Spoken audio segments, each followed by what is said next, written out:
नमस्कार। आर्थिक गतिविधि समेटिएको कार्यक्रम आर्थिक दर्पणमा तपाईँलाई स्वागत छ। प्रज्वल शाक्यको आर्थिक दर्पण युगवाणी मिडिया नेटवर्क मार्फत देशभरका विभिन्न रेडियो स्टेशन काठमाडौँमा रेडियो उपत्यका 87.6 मेगाहर्ज र रेडियो उपत्यका.com.npबाट सुनिरहनु भएको छ। कार्यक्रम आर्थिक दर्पण हरेक हप्ता आइतबारदेखि शुक्रबार बिहान 7:30 बजेदेखि 8 बजेसम्म सुन्न सक्नुहुन्छ। कार्यक्रम सुरु गरौँ आर्थिक गतिविधिबाट।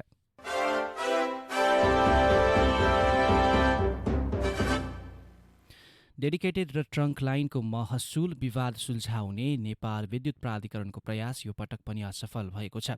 लामो समयदेखि उद्योगी र प्राधिकरण बीचको महसुल विवाद सुल्झाउन प्राधिकरणले बक्यौता महसुल तिर्न किस्ताबन्दीको सुविधा दिने घोषणा गरे पनि दुई उद्योगले मात्र आवेदन दिएका छन्। आवेदन दिन असार मसान्तसम्म समय दिइएको थियो। प्राधिकरणका अनुसार 10 अर्ब रुपैयाँभन्दा बढी बक्यौता छ। बक्यौता महसुल तिर्न नसक्ने उद्योगलाई महसुल तिर्न किस्ताबन्दी सुविधा लिन प्राधिकरणले आवेदन आह्वान गरे पनि अधिकांशले आवेदन दिएका छैनन्। सूर्य नेपाल प्राली र अरिहन्त पोलिम्याक्सले किस्ताबन्दीमा महसुल तिर्न आवेदन दिएका छन्। दुई उद्योगले मात्र किस्ताबन्दीमा बक्यौता तिर्ने सुविधा लिन आवेदन दिएको नेपाल विद्युत प्राधिकरणका प्रवक्ता मदन तिमिल सिन्हाले बताउनु भएको छ। प्राधिकरणले महसुल नतिर्ने उद्योगको लाइन काट्ने तयारी गरेको छ। अरिहन्त र सूर्य नेपालको मात्र आवेदन आएको प्रवक्ता तिमिल शाहले बताउनुभयो। आवेदन नदिने र महसुल नतिर्नेको क्रमशः लाइन काटिनेछ। विद्युत महसुल विवाद न्यायोचित रूपमा सुल्झाउन नेपाल उद्योग वाणिज्य महासङ्घ, नेपाल उद्योग परिसङ्घ लगायतका निजी क्षेत्रका छाता सङ्गठनले आग्रह गर्दै आएका छन्। बिजुली लिन आवेदन नै नदिएका, सम्झौता नै नगरेका उद्योगलाई बिल पठाउनु न्यायोचित नहुने परिसङ्घका अध्यक्ष सतीश कुमार मोरले बताउनु भएको छ।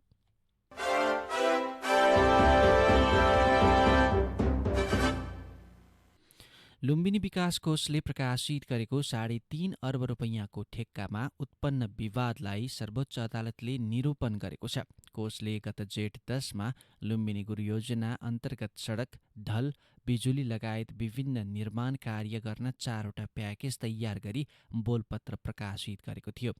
यसमा अनुभवको प्रावधान समावेश गर्दा 4 जना व्यवसायीलाई मात्र मिल्ने शर्त राखेर चलखेल गर्न खोजिएको भन्दै केही व्यवसायीले विरोध गरेपछि बोलपत्र विवादमा आएको थियो। उनीहरू यसलाई लिएर सर्वोच्च अदालतसम्म पुगेका थिए। सर्वोच्चले यो बोलपत्रमा कुनै विवाद नदेखिएको भन्दै आइतबार निर्माणको काम अगाडि बढाउन आदेश दिएको छ। यसअघि सर्वोच्चले यही मुद्दामा अन्तरिम आदेश दिएर तत्काललाई काम अगाडि नबढाउन भनेको थियो। उसले थप छलफलका लागि भन्दै दुवै पक्षलाई आइतबार बोलाएको थियो। प्रधान न्यायाधीश चोलेन्द्र शमशेर राणा र न्यायाधीश नकुल सुवेदीको इजलासमा आइतबार भएको बहसपछि सर्वोच्चले सार्वजनिक खरिद ऐन अनुसार नै बोलपत्र प्रकाशित गरिएको भन्दै काम अघि बढाउने फैसला गरेको हो।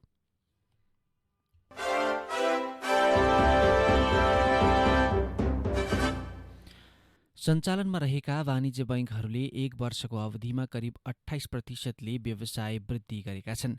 बैङ्कर्स सङ्घले सोमबार उपलब्ध गराएको विवरण अनुसार अघिल्लो वर्षको तुलनामा आर्थिक वर्ष 2077-78मा बैङ्कहरूको व्यवसाय उत्साहजनक तरिकाले वृद्धि भएको छ।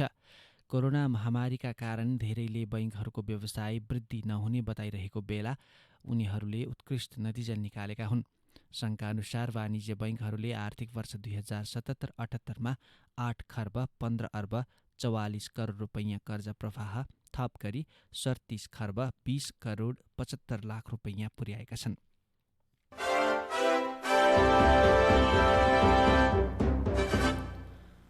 आर्थिक वर्ष 2077-78मा रसुवा भन्सार कार्यालयले लक्ष्यको आधा मात्र राजस्व सङ्कलन गर्न सकेको छ।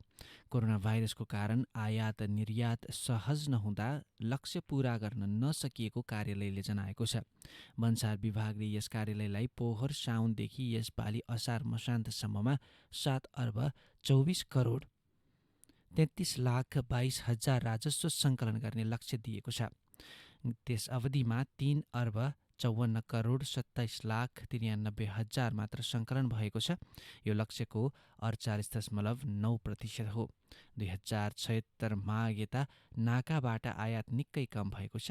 2076 माघ 15 गतिदेखि 2077 जेठ तेस्रो सातासम्म नाका बन्द गरिएको थियो। पछि एकतर्फी रूपमा नाका खुल्यो। पछिल्ला दिनमा नाकामा कारोबार निकै घटेको छ। दैनिक 8वटा चिनिया गाडीले सामग्री आयात गरिरहेका छन्। यो पर्याप्त छैन। कोभिड-19 का कारण 1.5 वर्षदेखि रसुवागढी नाकाबाट आयात घटेपछि राजस्व सङ्कलन प्रभावित भएको छ। नाकाबाट कम सामान आउने र आएका सामान पनि भन्सार छुट हुने खालका आउँदा राजस्व सङ्कलन प्रभावित भएको रसुवा भन्सारका प्रमुख भन्सार अधिकृत रामप्रसाद रेग्मीले बताउनु भएको छ। कोभिड-19 का कारण नाकामा आयात सहज नभएको, निर्यात ठप्प भएको र एक पटक नाका बन्द हुँदा राजस्व सङ्कलन पनि प्रभावित भएको हो।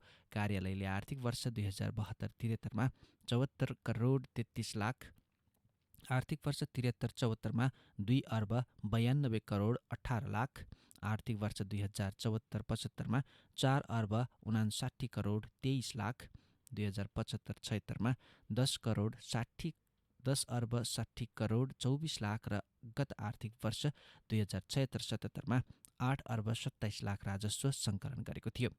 चीनबाट रेडिमेड इलेक्ट्रिकल, जलविद्युत आयोजनाका उपकरण, टेलिकमका उपकरण र फलफुल आयात हुँदै आएको छ। त्यसैगरी नेपालबाट बाँसको मुढा, काठको टेबल, अम्ब्रिसोको कुचो लगायत निर्यात हुने गरेको छ। तर कोभिड-19 का कारण निर्यात लामो समयदेखि ठप्प छ। 2071 सालदेखि औपचारिक सञ्चालन भइरहेको रसुवागढी नाकामा दैनिक 250 भन्दा बढी सवारी साधन आवत जावत गर्थे। चीनले अन्तर्राष्ट्रिय नाकाको रूपमा घोषणा गरेपछि सीमामा व्यापारी, व्यवसायी र सवारीको चाप बढ्दै गएको थियो। रसुवागढी नाकाबाट चीनको केरुङ 24 किलोमिटर पर छ।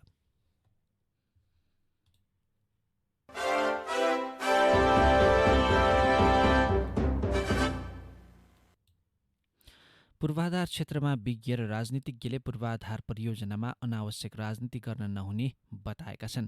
नेपाल आर्थिक पत्रकार समाज सेजनले पोलिसी एन्टरप्रेनर्स इन्क PEI सङ्घको सहकारीमा आयोजना गरेको महाकाली गण्डक र अरुण ठुला पूर्वाधारमा घरेलु राजनीति र सार्वजनिक संवाद विषयक कार्यक्रममा उनीहरूले आर्थिक समृद्धिका लागि ठुला पूर्वाधार विकास अपरिहार्य भएको बताउँदै यसमा अनावश्यक बहस गर्न नहुने बताएका छन्। सेजनले आयोजना गरेको बहसमा सहभागीले पूर्वाधार विकास गर्दा पूर्व तयारीको क्रममा परियोजनाबारे जनतालाई बुझाउने र जानकारी दिने तथा अपनत्व बढाउनेतर्फ भने पर्याप्त काम हुनुपर्ने बताएका छन्। पूर्वाधार परियोजना निर्माण गर्दा अर्थतन्त्रसहित राष्ट्रहित महत्त्वपूर्ण हुने बताउँदै उनीहरूले पूर्वाधार परियोजनालाई अनावश्यक राजनीतिबाट टाढा राखेर राष्ट्रहितमा अधिकतम उपयोग गर्नुपर्ने र भोटको लागि बार्गेनिङ गर्ने औजार बनाउन नहुने बताएका छन्। पूर्व अर्थमन्त्री डाक्टर प्रकाश रामशरण महत पूर्वाधार विकासलाई राजनीतिक रूपमा नहेरी राष्ट्रको हितलाई ध्यानमा राखेर आयोजना सञ्चालन गरिनुपर्नेमा जोड दिएका छन्। अरुण तेस्रो पञ्चायत कालमै अध्ययन भएको भई 2048 सरकारले $1 अर्ब विश्व बैंक र एसियाली विकास बैंकबाट $1 अर्ब अनुदान प्राप्त गरी सञ्चालन आउन लागेकामा तत्कालीन प्रमुख प्रतिपक्षी दलले रोकेको उनको भनाइ थियो।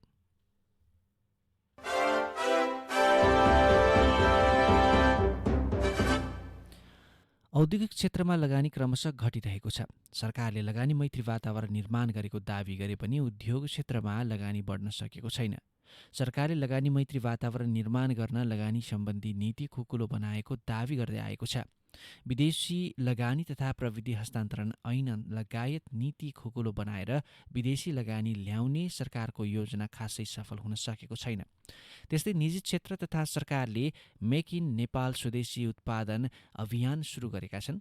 गत फागुनदेखि नै अभियान सुरु गरिए पनि आयात घट्न सकेको छैन, जसले गर्दा उद्योगमा लगानी घट्नुका साथै आयातमा मात्रा बढ्दै गएको छ।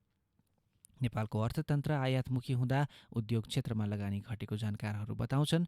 स्वदेशी उत्पादनभन्दा पनि विदेशी सामान बेच्ने क्रम बढेसँगै नेपालको उत्पादन र उत्पादकत्व घट्दै गएको छ। उद्योग विभागका अनुसार आर्थिक वर्ष 2077-78मा 49 अर्ब 24 करोड विदेशी लगानी प्रतिबद्धता आएको छ। गत आर्थिक वर्ष 2076-77मा 50 अर्ब 54 करोड लगानी प्रतिबद्धता आएको थियो। गत वर्षको तुलनामा 3% कम विदेशी लगानी प्रतिबद्धता आएको छ। चालु आर्थिक वर्षमा 183 उद्योगमा विदेशी लगानी आएको छ। गत आर्थिक वर्षमा 223 उद्योगमा 50 अर्बभन्दा बढी विदेशी लगानी प्रतिबद्धता आएको थियो। विभागका अनुसार 4वटा ऊर्जा क्षेत्रमा 19 अर्ब 54 करोड, 101 पर्यटन क्षेत्रमा 18 अर्ब 38 करोड, 19वटा उत्पादनमूलक क्षेत्रमा 3 अर्ब 23 करोड, 41वटा सेवा क्षेत्रमा 6 अर्ब 18 करोड लगानी प्रतिबद्धता आएको छ। 3वटा कृषि तथा वनमा 56 करोड, 13वटा सूचना तथा प्रविधिमा 13 करोड लगानी प्रतिबद्धता आएको छ। ती उद्योगहरूले 5,833 जनालाई रोजगारी दिने प्रतिबद्धता जनाएका छन्। गत वर्ष 10,839 जनालाई रोजगारी दिने प्रतिबद्धता गरिएको थियो।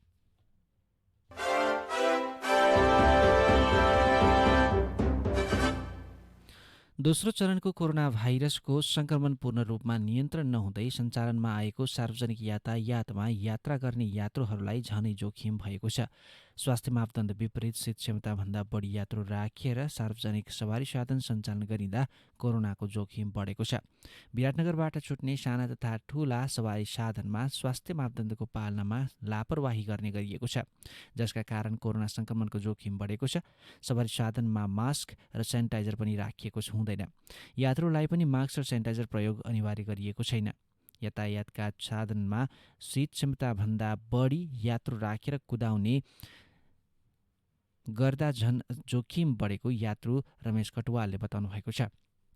उहाँले सार्वजनिक सवारी साधनमाथिको निगरानी फितलो रहेको बताउनु भएको छ। लापरवाही गर्ने सवारीलाई निगरानी र कारबाही नहुँदा यात्रु जोखिमपूर्ण यात्रा गर्न बाध्य हुनु परिरहेको उहाँको भनाइ छ। भाडा पनि बढी असुल्ने गरिएको यात्रुको गुनासो छ। विराटनगरबाट सप्तरीको राजविराज चल्ने माइक्रो बसले एकजनासँग 250 रुपैयाँसम्म भाडा असुल्ने गरेको गुनासो यात्रुहरूले गरेका छन्। कटुवालका अनुसार भाडामा एकरूपता छैन। 150 रुपैयाँ लिने गरिएको ठाउँमा 150 रुपैयाँसम्म भाडा लिने गरिँदो रहेछ। उहाँले बताउनुभयो, कोरोनाको संक्रमण कायमै रहेका बेला यात्रु पनि ढोकासम्म झुन्डिएर यात्रा गर्छन्। विराटनगरबाट राजविराजसम्म चल्ने माइक्रो बस खच्चाखच भरेर यात्रु लैजाने गरिएको छ।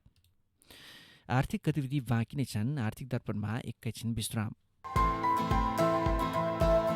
उज्यालो सबैलाई मन पर्छ। निरन्तर उज्यालोको लागि अल्ट्राटेक ब्रान्डका एलईडी लाइटहरू 85% भन्दा बढी बिजुली बचत, उच्च गुणस्तरीय तथा नयाँ प्रविधि युक्त 2 वर्षको वारेन्टी सहित अल्ट्राटेक ब्रान्डका बल्ब तथा प्यानल लाइटहरू सर्वत्र बजारमा उपलब्ध छन्। किफायती र भरपर्दो नाम तपाईँ हाम्रो अल्ट्राटेक ब्रान्ड।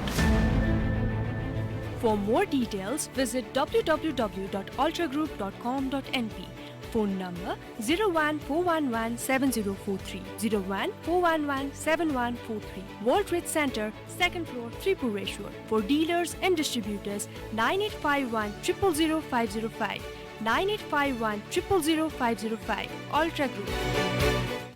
के तपाईमा 3 दिनदेखि 100 डिग्री भन्दा बढी ज्वरो, रुगा खोकी, श्वास प्रश्वास, पखाला लाग्ने, टाउको र शरीर दुख्ने मध्ये कुनै एक वा एक भन्दा बढी लक्षण देखिएको छ? त्यस्तो लक्षण कोभिड-19 को निमोनिया हुन सक्छ। त्यस्तो लक्षण देखिएमा चिकित्सक वा स्वास्थ्य कर्मीको परामर्शमा जाऔं। चिकित्सक वा स्वास्थ्य कर्मीको परामर्शमा मात्रै उपचार विधि अवलम्बन गरौं। कोभिड-19 बाट आफू, आफ्नो परिवार र समुदायलाई बचाउन अनिवार्य मास्क प्रयोग गरौं।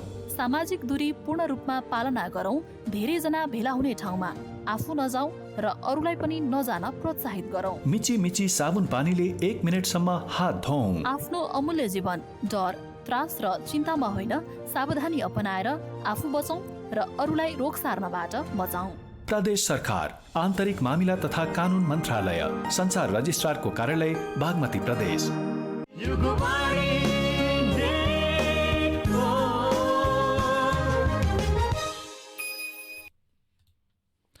आर्थिक दर्पणमा पुनः स्वागत छ। अब बाँकी आर्थिक गतिविधि। प्रधानमन्त्री शेरबहादुर देउवाले निजी क्षेत्रको लगानी अभिवृद्धि गर्न सहजीकरण गर्ने बताउनु भएको छ। नेपाल उद्योग परिसङ्घको प्रतिनिधि मण्डलसँगको भेटमा प्रधानमन्त्री देउवाले औद्योगिक विकासका लागि निजी क्षेत्रले लगानी वृद्धि गर्नुपर्ने भन्दै त्यसको सहजीकरणका लागि आफू तयार रहेको बताउनु भएको छ। प्रधानमन्त्री देउवाले मेक इन नेपाल स्वदेशी अभियान नेपालको अर्थतन्त्रमा गुणात्मक परिवर्तन ल्याउने औजार बन्ने भन्दै प्रधानमन्त्री देउवाले नेपाली वस्तुको उत्पादन र उपभोग बढाउन यस अभियानको महत्त्वपूर्ण भूमिका निर्वाह गर्ने बताउनु भएको छ। परिसङ्घका अध्यक्ष सतीश कुमार मोरले नीतिगत सहजीकरण मार्फत लगानी अभिवृद्धिको वातावरण बनाउन आग्रह गर्नुभयो। आयातमुखी नेपाली अर्थतन्त्रलाई उत्पादनमुखी बनाउन प्रयासरत रहेको उहाँले बताउनुभयो। यसका लागि सरकारले नीतिगत र प्रक्रियागत सहजीकरण गरिदिनुपर्छ। नीतिगत स्थिरताले लगानी बढाउन सहयोग गर्ने भन्दै सरकारले त्यसमा ध्यान दिनुपर्ने उहाँको भनाइ छ।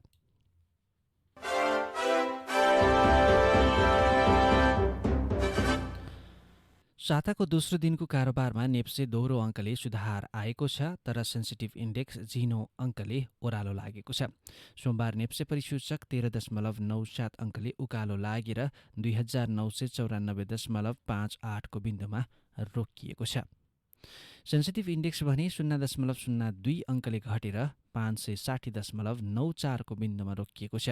जम्मा 219 कम्पनीको 3,75,71,354 किता सेयर किनबेच हुँदा 11,81,37,54,000 रुपैयाँभन्दा बढीको कारोबार भएको छ। कारोबारमा आएका 13 समूहमध्ये 8 समूहको परिसूचक बढेको छ भने बाँकी समूहको परिसूचक घटेर बजार बन्द भएको छ।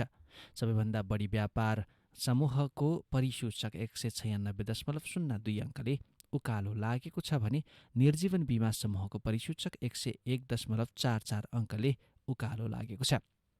त्यस्तै जीवन बीमा समूहको परिसूचक 53.15 अङ्कले उकालो लागेको छ। बैङ्किङ समूह 10.84 अङ्कले उकालो लागेको छ। होटल तथा पर्यटन विकास बैङ्क, जलविद्युत वित्तीय तथा लघुवित्त समूहका परिसूचक भने ओह्रालो लागेर बजार बन्द भएको छ। कारोबारका आधारमा एनआइसी एसिया अग्रस्थानमा छ। कम्पनीको 35 करोड 41 लाख रुपैयाँभन्दा बढीको कारोबार हुँदा अन्तिम सेयर मूल्य 1044 रुपैयाँ कायम भएको छ। 33 करोड 18 लाख रुपैयाँभन्दा बढीको कारोबार गरेर दोस्रो स्थानमा रहेको नबिल बैङ्कको अन्तिम सेयर मूल्य 1451 रुपैयाँ पुगेको छ। उच्च कारोबार गर्ने अन्यमा नेपाल बैङ्क, राष्ट्रिय बीमा कम्पनीको promoter share, synergy power developer रहेका छन्। सोमबारको कारोबारबाट अधिक आम्दानी गर्ने कम्पनीमा सिनर्जी पावर डेभलपमेन्ट, विशाल बजार कम्पनी, नेपाल इन्स्योरेन्स कम्पनी, नागरिक लगानी कोष, हिमालय ऊर्जा विकास कम्पनीका लगानीकर्ता रहेका छन्।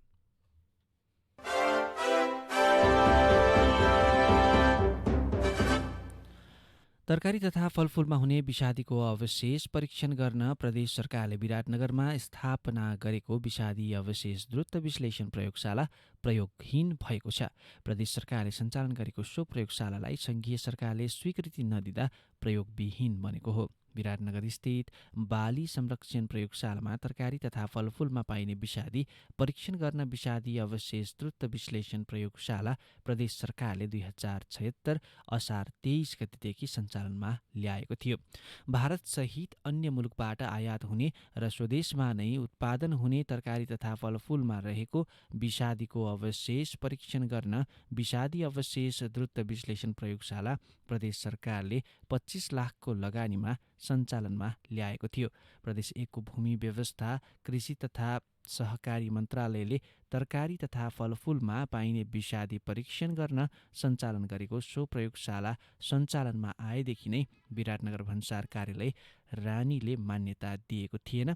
सङ्घीय सरकारले विषादीको परीक्षण गरेर मात्र तरकारी तथा फलफुल आयात गर्न दिने गरेको निर्णय तत्काललाई कार्यान्वयन गर्ने गरेको केही दिनमा प्रदेश सरकारले प्रयोगशाला सञ्चालनमा ल्याएको थियो।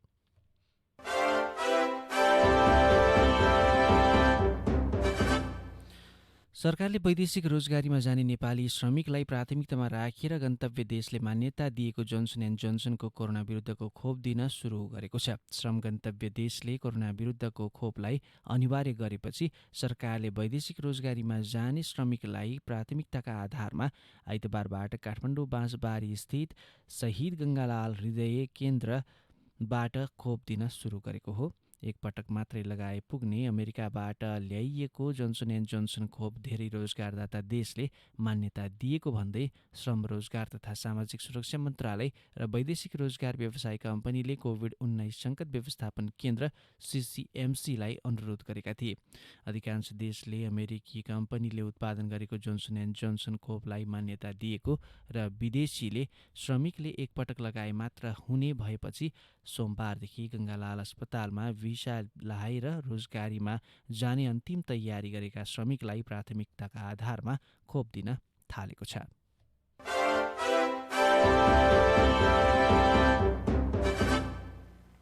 कोभिड-19 को संक्रमण सुरु भएपछि अन्तर्राष्ट्रिय उडान रोकिए यता विभिन्न 60 देशबाट हालसम्म 4,85,242 जना नेपाली नागरिक स्वदेश फर्किएका छन्।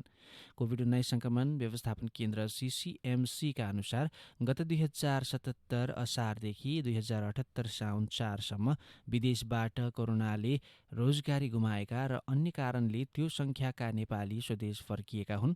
उनीहरू चार्टर र उद्धार उडान मार्फत स्वदेश फर्किएका हुन्। यस अवधिमा अधिकांश रोजगारी गुमाएर आउने गरेका छन्। CCMC का अनुसार सो अवधिका सबैभन्दा धेरै संयुक्त अरब इमिरेट्स UAE-बाट नेपाली नागरिक स्वदेश फर्केका छन्।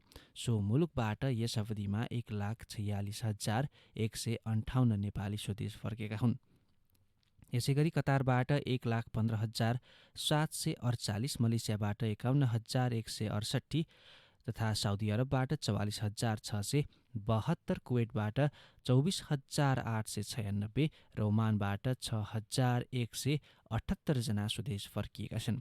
पछिल्लो पटक विभिन्न देशबाट टर्की हुँदै 16,503 जना तथा जापानबाट 13,926 जना नेपाल आइपुगेका छन्। सो अवधिमा भारतबाट 39,310, बहराइनबाट 1,579, दक्षिण कोरियाबाट 3,840, बङ्गलादेशबाट 2,634, सिङ्गापुरबाट 5,716, चीनबाट 3,164, हङकङ र मकाउबाट 3,164 जना स्वदेश फर्केका छन्। त्यसैगरी अन्य जोर्डन, भुटान, दक्षिण Sudan, Iran, Somalia, Ethiopia, Italy, Greece, Germany लगायतका देशबाट स्वदेश फर्केका छन्।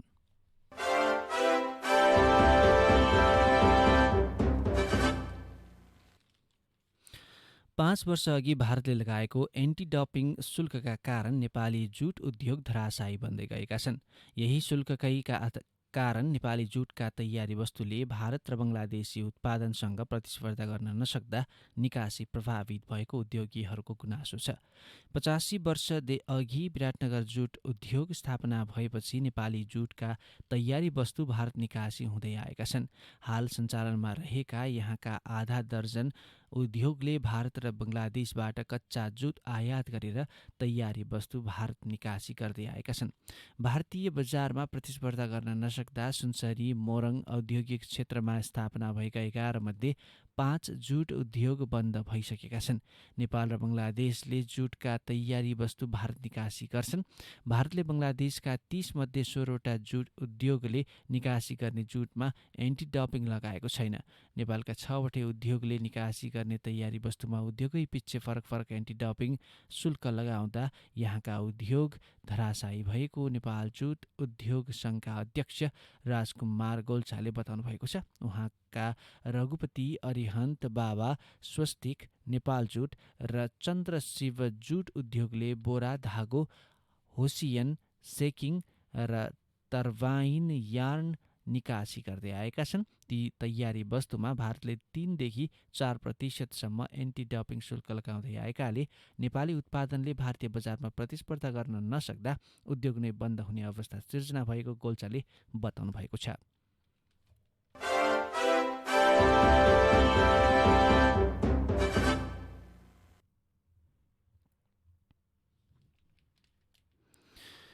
अन्तर्राष्ट्रिय बजारमा रासायनिक मलको मूल्य वृद्धि भएपछि मल खरिद गर्न आह्वान गरिएका बोलपत्र पटक पटक रद्द हुँदै आएका छन्। यसरी बोलपत्र रद्द हुन थालेपछि मलको अभाव हुने हो कि भनी कृषि सामग्री कम्पनी लिमिटेड चिन्तित रहेको छ।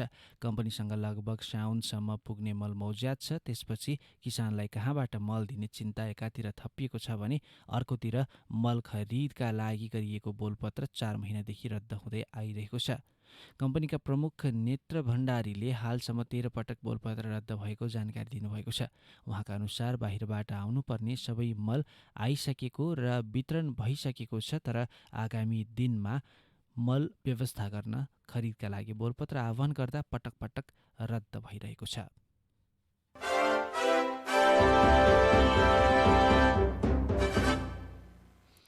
सरकारले मालवस्तुको ढुवानीमा राजस्व चुहावट रोक्न मालवस्तु तथा ढुवानी साधनको अनुगमन प्रणाली VCTS कार्यान्वयनमा ल्याए पनि भन्सारसँगको सेटिङमा सवारीको दर्ता नै नगर्ने गरेको पाइएको छ। विराटनगर भन्सार कार्यालयबाट न्यून मूल्याङ्कनमा जाँचपास भइसकेको 2 ट्र्याक्टर सामान भन्सार छली गरेको आशंका गर्दै राजस्वले नियन्त्रणमा लिएपछि उक्त सवारी साधन र सामान VTSमा प्रविष्ट गरेको नभेटिएको हो। राजस्व अनुसन्धान विभागले VTSको अनुगमन र कार्यान्वयन गर्ने जिम्मेवारी पाएको छ। एक ठाउँबाट अर्को ठाउँमा माल सामान ओसार पसार गर्नु पूर्व ढुवानी गरिने वस्तुको विवरण राजस्वको केन्द्रीय सूचना प्रणालीमा प्रविष्ट गर्नुपर्ने हुन्छ। तर आइतबार राति 10 बजे राजस्व अनुसन्धान इकाइ कार्यालय इटहरीले नियन्त्रणमा लिएका 2वटा ट्र्याक्टर र सामानको विवरण प्रविष्ट नगरेको पाइएको थियो। भन्सार बिन्दुमा न्यून मूल्याङ्कनमा जाँचपास गरिएको कपडा मिल मेसिन गरी पाइप समेत रहेका 2वटा गाडीकै विवरण VTSमा नभेटिएको हो। संस्थागत मिलेमतो देखियो, राजस्व अनुसन्धान इकाइ कार्यालय इटहरीका प्रमुख दीपक खड्काले बताउनु भएको छ।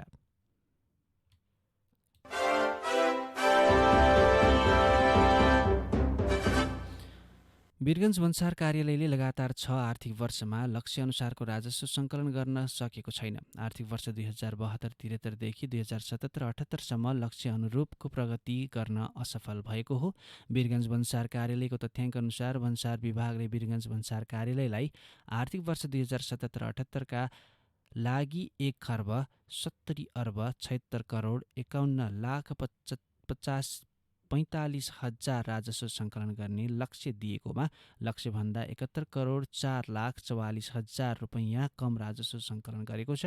कार्यालयले आर्थिक वर्ष 2077-78को असार मसान्तसम्ममा 1,70,05,47,01,000 राजस्व सङ्कलन गरेको छ।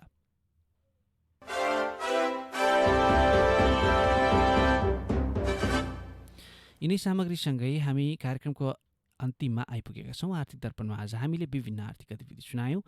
आर्थिक दर्पणमा भोलि फेरि बिहान 7:30 बजे तपाईँ हाम्रो भेट हुने नै छ। त्यतिन्जेलसम्मका लागि प्रज्वल साक्य बिदा हुन्छु। नमस्कार।